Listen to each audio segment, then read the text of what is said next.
خدا ساری دنیا کا حاجت رواں ہے۔ ایک درویش ساری رات عبادت کرتا رہا۔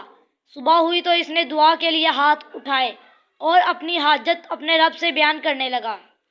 غیب سے آواز آئی کہ تیری دعا قبول نہ ہوگی، وقت برباد نہ کر۔ دوسری رات درویش پھر عبادت میں مشغول رہا اور صبح کے وقت پہلے دن کی طرح دعا میں مصروف ہو گیا۔ اس کے ایک مرید کو یہ بات معلوم ہو گئی تھی کہ غیبی آواز نے میرے مرشد کی دعاؤں کے رد کیے جانے کی خبر سنا دی ہے۔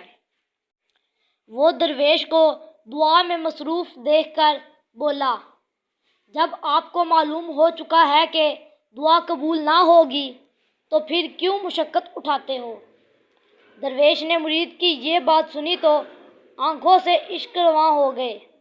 وہ گلوگیر آواز میں بولا، تو ٹھیک کہتا ہے کہ مجھے دستکار دیا گیا ہے، لیکن میں کیا کروں کہ اس دروازے کے سوا کوئی اور دروازہ بھی تو نہیں ہے۔ اگر میرے خدا نے میری طرف سے نظریں پھیر لیں، میں تو یہ خیال نہ کر کہ میں اس کا در چھوڑ کر کہیں اور چلا جاؤں گا۔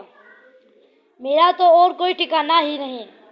حضرت سعدی رحمۃ اللہ نے اس حکایت میں یہ بات بتائی ہے کہ مرد دانا خدا کے سوا کسی اور کو کسی حالت میں بھی اپنا حاجات روا خیال نہیں کرتا، وہ بامراد ہو یا نامراد رہے، اس کی پیشانی مالک حقیقی کی چوکھٹ پر ہی سجدہ دریز ہو رہتی ہے۔